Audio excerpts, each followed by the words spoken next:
Қандай жақсы тілектен айтайық. Сыныптастардан қандай тілек тілейсің?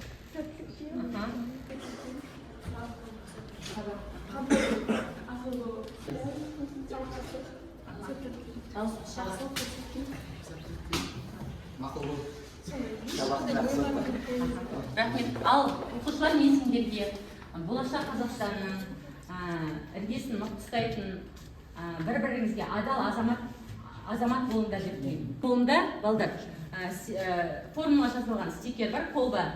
Осы стикер арқылы біз топқа бөлінеміз. Өздерінің қалаған стикерлеріңді ала қойыңдар. Ал Жанболат баста. Күкірттің қандай қосылысы түсті, сол бойынша топтарына және бар бұл әлемдер бар. Тұтыра ғой. Балдар, алдарында мынандай сынауық бар. Күкірт бар, бағалайтын сынауық. Сынауық деген түрлі тәжірибелер жасайтын адыс. Алған бағаларында мына сынауық арқылы жылжықтап өздерінің білімдеріңді сынап отыратыны рас ма? Ал бір-бірден ала қойыңдар осы сынауықты. Текте біз өткен тақырыпқа шолу жасаймыз. Ол біздер қаламсап әдісімен сол мына сұрақтарға жауап бере алады. Қарақат қаламсабын бере отырып, мына топтан қарақаттан сұрайын. Қарақат сұрағы бірінші сұрақ. Қалтаға тигеніміз не оған мысал келтіре ғой.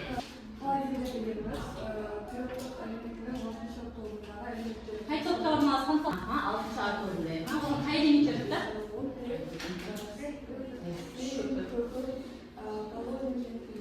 Ең көп қолданатын осы қалқагендердің ішінде күкірт пен оттегі жасын жарайсың. Түрлі жаралар емдеуге қолданылатын сары түсті элемент. Ол қай элемент туралы айтты? Күкірт. Күкіртті қандай мақсатта қолданады сонда? Дәрі. Естуің бар ма осы? Күкірттен жасалған қандай дәрі бар? Күкіртті жақпа майы бар, есте бойынша сипаттама бере ғой. Күкірт ол өзі эсфолтейіне және оны периодтық саны 16-шы топта. Ол шамамен 32,1 болады. Жоқ табылғанда 32 атомдық массасы. Жарайсың. Келесі мына топтан мен Ерасылдан алайын. Қалқагендердің сыртқы энергетикалық деңгей қабатында қанша электрон бар? 6 электрон бар. Неге 6 электрон? Себебі ол қай топта орналасқан? 6-шы топта орналасқан. Жарайсың. Арайлым, соңғы сұраққа жауап берші. Күкіртті қандай жерде қолданамыз біз? Жәрдемімізде дәрі-дәрмек жасауда тағы медицинада сосын кәдесіде қолданатын дәрі-дәрмек жасауда кеңінен қолданады. Жарайсың. Оттек және сутекпен қосылу нәтижесінде қандай заттар түзілуі мүмкін деген сұрақ бар. Кім айтады кәне? Қандай заттар түзілуі мүмкін? Сендерге күкіртті оттекпен қосыңдар деп тұр. Осындай болжау сұрақ қойылып тұр. Осы екеуін әрекеттестіргенде қандай заттар түзіледі? Қосылу реакциясы ғой. H2S. Но қалай аталады? Күкірт оксид неше валентті? 4 валентті. Күкірт. Қандай қосылыс атауы? Күкірт сутек. Күкірт сутек. Бізде бүгін тақырып кешегі алдыңғы тақырыпта күкірт оның қолданылуы деп өттік қой. Ал демек бүгінгі тақырып бізде қандай болады? Күкірттің қосылыстары тақырыпты жаза қойыңдар. Күкірттің қасиетімен танысамыз. Күкірт оксидінің физиологиялық әсерін анықтаймыз ағзаға. Сосын қышқылдық жаңбырдың қалай пайда болуының себептерінен экологияға тигізетін әсерін естиді екенбіз, анықтап біледі екенбіз. Табиғатта кең таралған және көптеген маңызды химиялық қосылыстар түсетін элемент. Күкірт қосылыстар өнеркәсіпте, ауыл шаруашылығында және медицинада кеңінен қолданылады. Күкірттің маңызды қосылыстары химия өндірісінің негізгі шикізаттарының бірі болып табылады. Бұл қосылыстардың кейбірі адам өмірінде үлкен рөл атқарады, ал кейбірі қоршаған ортаға әсер етеді. Күкірт қосылыстарын зерттеу олардың қасиеттерін қолдануын түсінуге мүмкіндік береді. Туралы күкірттің қосылыстарының қандай түрлері бар? Күкірт жалпы ауыспалы валенттілікті көрсететінін білеміз, ол қандай валенттіліктерді көрсетеді? 2, 4, 6. Демек оның оттекті қосылыстары, бірінші қосылысы, маңызды қосылысы 2 валентті болса SO болады, мына жерде 2 валентті, 4 валентті болса SO2 болады, солай ма қыздар, балдар? 6 валентті болса SO3 болады. Бұл күкірттің ауыспалы валенттілік көрсететінін біз төменгі сыныптан білеміз. Енді бізде тағы күкірттің тағы маңызды қосылыстары бар. Күкірт сутек H2S. Бұл жерде күкірт қандай тотығу дәрежесін көрсетеді? Минус 2 алмадашы. Мынау оттектік қосылыстарда оң тотығу дәрежесін көрсетеді. Яғни заряды тотығу дәрежесі мына жерде плюс 2, плюс 4 және плюс 6 тотығу дәрежесін көрсетеді. Ал сутекті қосылыста күкіртіміз минус 2 тотығу дәрежесін көрсетеді. Күкірттің ең көп қолданатын маңызды қосылысы ол бізде күкірт қышқылы. Формуласы қандай? H2SO. Күкіртті қышқылы бар. H2SO3. Біздің күкірт қышқылы бар. H2SO4.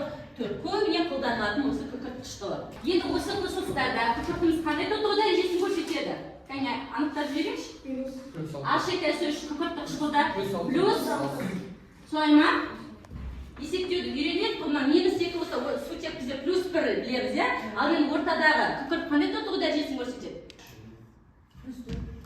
Плюс 4. Пәнтермен таныс.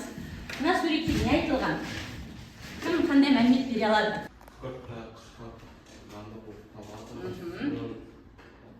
Пайда болуының себебіне екі затты қысқартып болады. Толықтырады осы суретке. Кім тағы өзіңе айтады? Ердәулет айтасың ба? Ненің салдарынан болады бұның барлығы? Экологияға. Экологияға қалай бөлінеді? Күкірт қышқылының улы газына пайда болады. Иә, ол улы газ қайдан бөлініп жатыр экологияға?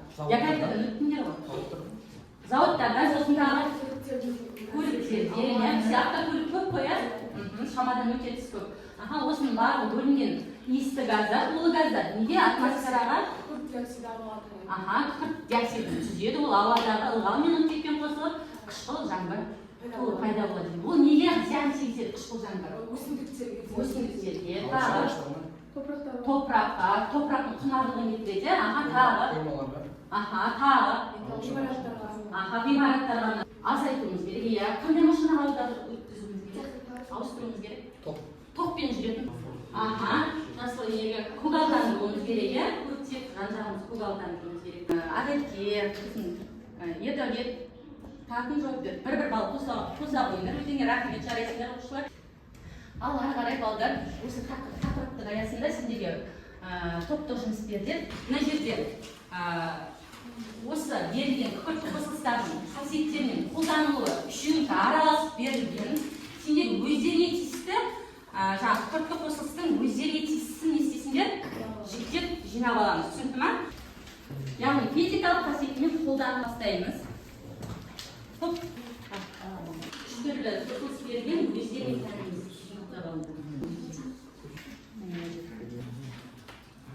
Кітаптан қарасаңдар болады. Физикалық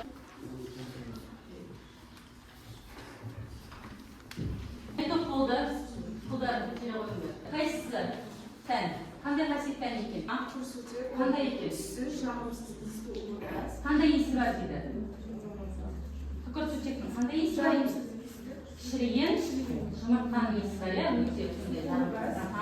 Дұрыс. Қазіргі жағдайда 1 литр суда 2,5 көлем күкірт сутек ериді. Дұрыс. Металмен әрекеттеседі ғой, бұл жерде. Кальций сульфиді және сутек газын бөледі деп тұр. Дұрыс. Күкіртті газдың бактерияларды жинайтын қасиеті бар, жеміс жидектерді шіруден қорғайды. Көп мөлшерде жылу бөледі, нәтижесінде күкірт қышқылы түзіледі. Кәдімгі тәжірибе түрінде көрсетеміз, дұрыс айтасың. Қазіргі жағдайда 1 литр суда 2,5 көлем күкірт сутек ериді. Дұрыс. Яғни мына құрылымдық формуласы, құрылымдық формуласы қазір көрсетемін бұнда. Яғни құрамындағы атомдар саны валентті шақырай отырып құрылымдық формуласы жазылған. Бұл да дұрыс. Жағымсыз иісті улы газ. Суда ерітінді әлсіз екі негізді күкіртті қышқыл түзіледі. Күкіртті қышқыл түзіледі. Дұрыс. Тотықсыздандырғыш қасиеті 2SO2 қосылған O2 цинк 2SO3. Күкіртті газдың бактериялардың жоятын қасиеті бар, жеміс жидектерді шіруден қорғайды. SO2 мен SO2 күкірттің 4 валентті оксиді мен 6 валентті оксиді сумен жақсы әрекеттесіп қышқыл түзеді деп тұр. Соның реакция теңдеуін жазып өтейік, сендер де жазып алыңдар, болып келеді. Ал келесі қосылыс бізде күкірттің 6 валентті оксиді сумен қосылғанда күкірт қышқылын түзеді екен. H2SO4 әрекеттесіп жылу бөлектеді. Біз соның тәжірибе жүзінде көрсетейік. Күкірт қышқылын біз енді мектепте болмағандықтан аккумуляторда бар екенін білеміз ғой, аккумулятор автокөлікке не үшін қажет? Не береді ол? Ток береді, ток береді. Сол аккумулятордың ішінде сұйықтық бар екенін білеміз. Ол бізде күкірт қышқылы. Мен оны алдыңғы сабақтарда да айтып жүрдім. Осы күкірт қышқылын алып қазір суда ерітеміз. Ал енді балдар, суда ерітудің өзінің заңдылығы бар. Өз қышқылды қалай ерітеміз? Қышқылдың үстіне су құямыз ба, әлде судың үстіне қышқыл құямыз ба? Судың үстіне қышқылды аздап қосамыз. Ешқашан қышқылдың үстіне су құюға болмайды. Қандай жағдай болады? Шашырайды, себебі қышқыл шашырап, денеге тисе күйдіріп жібереді. Яғни қышқылдың суда еруін көрсетемін, және ол жылу бөледі деп қой. Сол жылу бөліне ма, бөлінбей ма, соны анықтайық. Сосын қышқылдың индикаторға әсерін анықтайық. Индикаторда қышқыл қандай түске боялады? Қызыл түске боялады ғой. Бөліп құйып аламыз. Үстіне пипеткамен аз мөлшерде қышқыл алып, не істейміз? Тамшылатып отырып, не істейміз? Араластырамыз. Күкірт қышқылы суда өте жақсы ереді. Ылғалды өзіне жақсы не істейді? Сіңіреді. Түсінікті ма? Сіңіреді және жылу бөледі екен. Егер қышқыл ашық күйде қалса, ауадағы ылғалды өзіне тез тартып алады да, қасында тұрған заттарды не істеп жібереді? Қарайтып жібереді екен. Осылай қышқылдың ерітудің өзінің ережесі бар. Пайда болды ғой? Қандай ерітінді пайда болды? Мынау концентрлі қышқыл еді. Концентрлі деген қандай қышқыл? Қою, ешқандай қоспасы жоқ. Ал мынау қандай қышқыл болды? Сұйытылған. Демек, қышқылдың қандай түрі бар екен? Концентрлі және сұйытылған. Кесте шығарайық. Жұппен жұмыс жасаймыз. Жұп. Есектің берілген кесте жазба формула сөйлейді. Яғни реактив теңдеуін жаза. Кесте жаза қойыңдар. Балдарын қоса қойыңдар.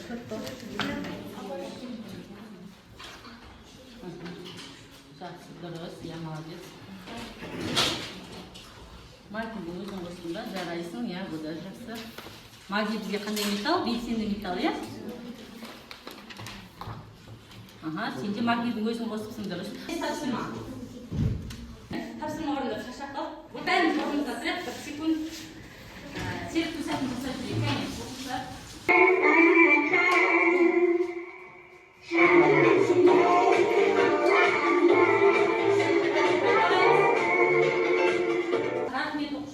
Ал енді өшерін не байқадыңыздар?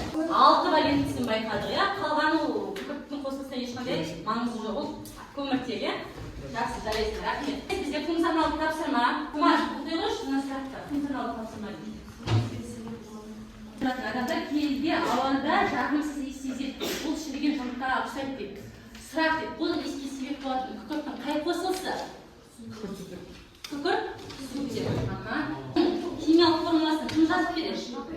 Қандай? H2S жақсы. Болады, кім жазып келе ол? Жаза ол болсын. Сутек нешеу? 2. Екі жағына не істейміз? Байланыстырамыз. Мына сызық нені білдіреді? Байланыс. Валенттікті білдіреді. Мына қосылыста күкірт 2 валентті, әрбір сутек 1 валентті екен. Түсініп ма? Яғни валенттік байланысты сақтай отырып, құрылымдық формуласын не істейміз? Осылай жазады екен. Келесі. Видео назар аударайық.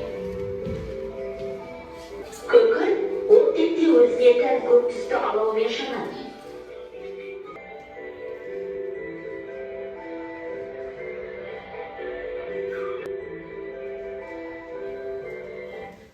Индикаторда түсі қандайға боялады екен? Қызыл түске боялады. Сіз мына қышқылдарды диссоциацияға ұшыратамыз, яғни диссоциация реакциясын жасамыз.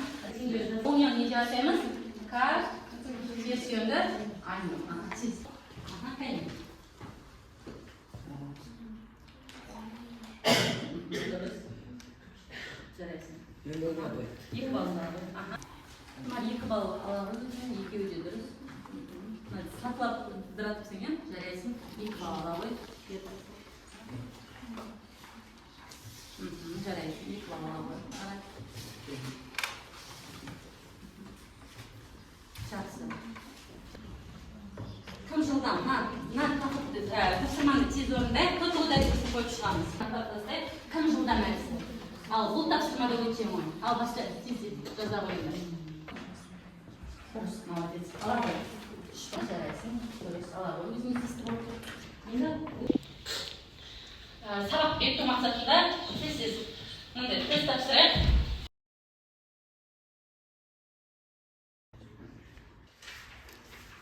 Sence 7 suraktın 5'i durs ekan. 7 dersinde 7 suraktın 5'i durs. Sence 4'ü durs. İyiga topshirma 30-chi paragraf. 2 biz yarasuga 4, bitta 4, tarixda harakat 4, yetinmas 4, arz kaç barda, aşağıdan 4.